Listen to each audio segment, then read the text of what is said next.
Welcome back to the morning show on XL7 TV. It's time for This Week in Real Estate with Bob Zadora. How are you, sir? I'm great. Been traveling, burning up the roads. I have been. But Linda, and Linda never missed a beat. She never does. She picked that ball up and she ran with it. There was things that needed to get done. Whoa. Yeah. You said she picked the ball. I don't think she ever drops the ball. I don't think No, she she ever dropped put, the ball that I dropped. I She don't picked the think ball she up ever and- puts the ball down. No, I think she she runs does. with it all the time. Yes, she does. Yes, she does. So it was like nobody knew I was gone. Nobody knew you was gone, Thank you. except for you. Thank you. Yeah, well, I knew. Yeah, but It's been a busy week. it's been busy, and it's continued to be busy. Interest rates jumped some this week, and the last week, and you would think that would affect it a little more than it did, because that's the whole purpose of raising the interest rates the way they did. But it doesn't seem to have affected us as much as, we're a very small microcosm in the grand scheme of the realtor industry, but people want to come here. There's reason to come here. We talked about last week, mentioning that it didn't look like the feds were going to raise, and when they met, they raised. And Yeah. it was a shock.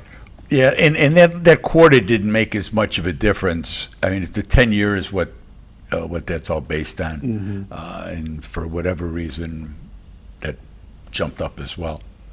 So it is what it is. We're not. I don't see it as the rates in general as being just a crash in the market. It's down. It's down about 20%. It slowed it down a little bit some. more. It slowed it down some, because it slowed it down in other places. So that slows us down, because most of the people who are come here, most of the sales that are made from people coming from other places. Do you see the trend shifting now that school's about to start back up across the country? Do you see the people that are going to be coming now are the retiree types and not the school age Right. parents? Now the adults start to come, as I call them. They got the RV, they've got their map of where they want to go. We want to go see these 5 cities. We want to go through this part of the country. Last year we went that way. This year we're going to go this, because in 2 years we'll be retired. And so we see that now in this. You'll still because the weather's still beautiful. Restaurants are still good, not as crowded. The fishing's still great. The lakes aren't as crowded. Take some of those vacationers off, and it makes a big difference for people that are coming here to see the area. And that's our primary. I got a guy coming in tomorrow. He's coming in. We're going to look at. He sent me 9 houses, and 4 of them were under contract. I says, stay off of Zillow. Yeah, no doubt. Realtor.com. He says, how did you know? I says, because I can see what's under contract, and you may get 1 or something. So he sent me a couple more. I put them on Realtor, and he sent me 3 more, and one of those is under. So we'll see how things go. It's a good thing. Oh yeah, it is a good thing, and we'll take the tour and kind of see the area. He knows some people down here, so he's got some foundation, so that's good. And we're good, But if people still coming down, you see houses coming up. We put one in last Friday, and it was done by Tuesday. We had multiple offers on that. There was another little one that came up that Darlene had listed. Same thing. The price point it was at. There were a number of FHA applicants that came in, and the smart ones had they pumped the price up a little bit to cover the part that they were asking for. They were, if you're looking for like a $5,000 buyer assist, you raise the price, you offer $5,000 to cover that $5,000, so that the seller's more likely to say yes than they are if they're like, well, we're going to lowball you and we want $5,000. Well, that goes in that pile pretty quick for the sellers. There's a psychology, and that's the difference in having agents that have been around for a little while, having agents that know how the systems work, and know how the different loan programs work, and what's expected within those things. If you're going to write a VA loan, you got to understand there's things that have got to be done, and the things that could happen to the seller, not to them, but that they may have to do as a seller to accept that VA loan. So you may have to compensate them in some other way in order to get it done. They're taking the VA loan to get a better rate, get a better not have to put as much money down, and that's great. But the seller's like, yeah, okay, I'm all patriotic and let's go veterans, but I'm not going to lose $4,000. So those are the kind of things that we run into, and that's, like I say, that's a matter of having agents that have been around for a little while and know what they're doing, because you can tell right away when they come in, when the offers come in. It's like, man, I know where this one came from. Somebody comes to you and they say, well, I'm going to go through a rural development loan. Does that affect how things happen? Yeah, it's the same. It's the same situation. They don't have to put as much money down. They may ask for a buyer's assist or seller's assist with the closing costs and things. So generally, what you'll see, I mean, when there were 700 homes on the market, different market. When there's 250 homes on the market, they'll say no. I don't. Because there's some of the loans have different structural things that Right. you got to have. Like VA, you can't have any greenery touching the house, and just some of the stuff is just stupid. But It is what it is. it is what it is. So You know, deal with with it. 250 houses on the market, you don't have to help somebody buy your house. Exactly. You know, when the market is flooded with, Yeah. back in the 80s, it was 1,500 houses on Well, the I mean, market. in the 90s. I mean, it was, we were up in 700 easy. Yeah. You You did everything you could to help get your house sold. Well, now Exactly. you don't See, have and to do then that's what it is with contingencies. People think, well, I'll put a contingency on me selling my house that I haven't even listed yet. that. Yeah.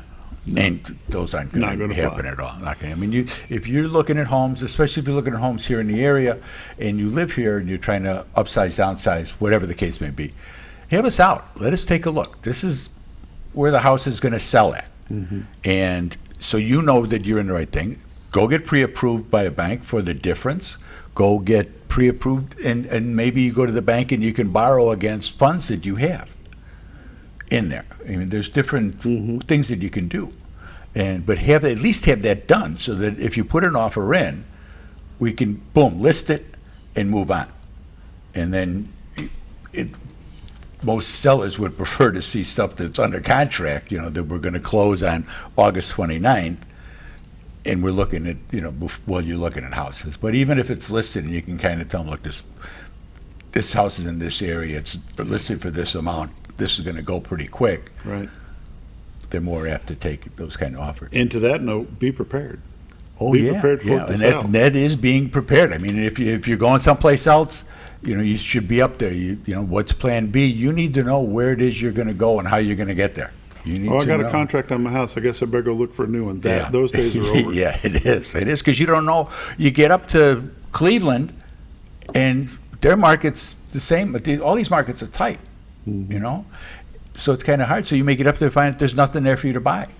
Well, now you're trying to back out of this deal because you got nowhere to go, because you can't. There may be something to buy, but it's not what you wanted. Yeah. Especially if it's going to be now that you get to a certain age where you start to look for your forever house. This is where we're gonna be. It's Buyer's remorse turns into seller's remorse, Yeah. and you go, oh, Yeah. no. Yeah. What do I do now? Yeah. Let's take a look at some numbers. This week in real estate. Come on, you. There we go. There were 49 new listings came on the market, 4 commercial properties, 9 parcels of land, 35 homes came on the market. They range in price from $59,000 to $670,000. 5 of those are taken backups. There were 34 sales, 2 commercial properties, 6 parcels of land, 26 homes sold. They range in price from $34,000 to $390,000. So the average sale price this week was $188,000 with 88 days on market. That came out to $4.8 million in residential real estate this week. 13 properties expired, 27 had price changes. There's 72 pendings waiting to close. That jumped by quite a bit. Currently, there's 248 homes listed on the MLS, so that's close enough. Year to date, for 2023, there's been 593 homes have sold for $132 million. Average sale price this year is $223 with 90 days on market. Last year, there have been 728 homes that sold for $160 million. Average sale price of $220,000 with 84 days on market. Mentioned interest rates, and Chris Nassari was good enough to send me a sheet here. 30-year fixed is 6.75 with the 1% origination fee. FHA is 6.125 at 1%. Rural development on a 30-year fix is 6% with a 1% origination fee. 15 years is 6% with a 1%. So I call your local banks, call Chris, whatever, have let them give you, because everyone's going to be different. That's like with 780, 800 credit scores and things like that, your debt to income ratio, all of those things fit into there. So interest rates are in the sevens, but everybody's unique. And if you're a really good customer of the bank, you might be able to get a little better rate. There's different things that can be done. And Chris, I know, works with the veterans all the time as far as helping them with the fees and stuff like that. So that's a good thing. And if you're buying a house, talk to them about what's it going to cost to refi if and when rates do Exactly. come back. Exactly. And maybe get that worked into the loan. If it's within the first 18 months of the loan and the rate's dropping up, can I get a half off on getting it refied, because the appraisal's already done. As far as the drawing and things like that, all the appraiser's got to do is look up some comps. He doesn't really have to go back out there, and all of those different things that come into play. Taxes. I'm in the Equalization Board in Marion County.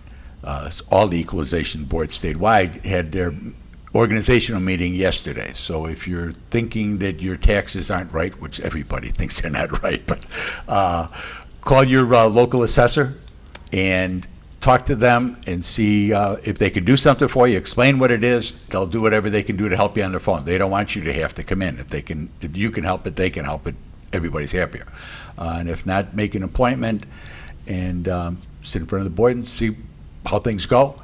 It's a whole different whole different animal than a fee appraisal.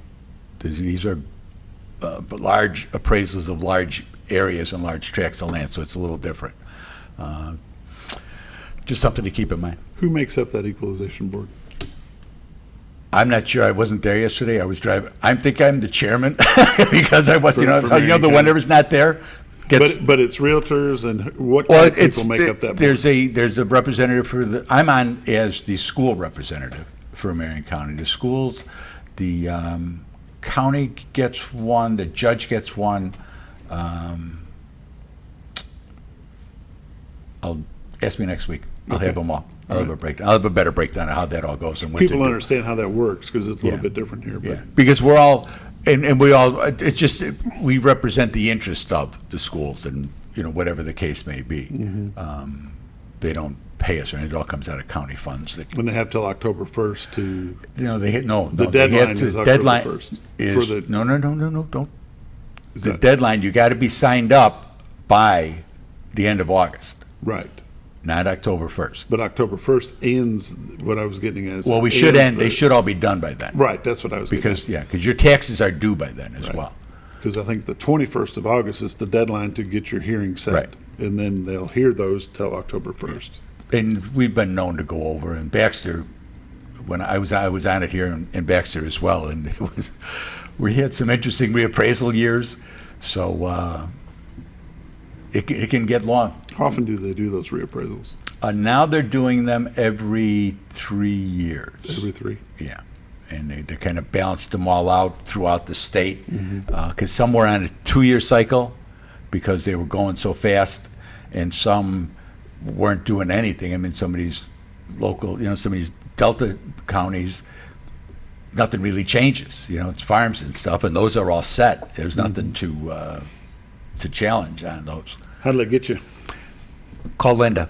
That's how you get a hold of me. Call Linda, 870-405-0793. Check out the website, retiretoarkansas.net. All the MLS is on there. There's a bunch of other great local information on there. The cameras are on there and everything else.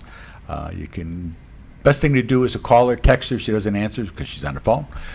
Give her a text, and we'll see whatever we can do to help you out. We're busy, and I talk about that, but we're never that busy. We've always got time to come and see what we can do to help you. But give her a call, 870-405-0793. That's been This Week in Real Estate with Bob Zadora. The Z Team, Century 21 Lee Mack Realty, 870-405-0793 is their number. Retiredtoarkansas.net is their website. This has been This Week in Real Estate. We'll be back with Friday Sports in just a moment.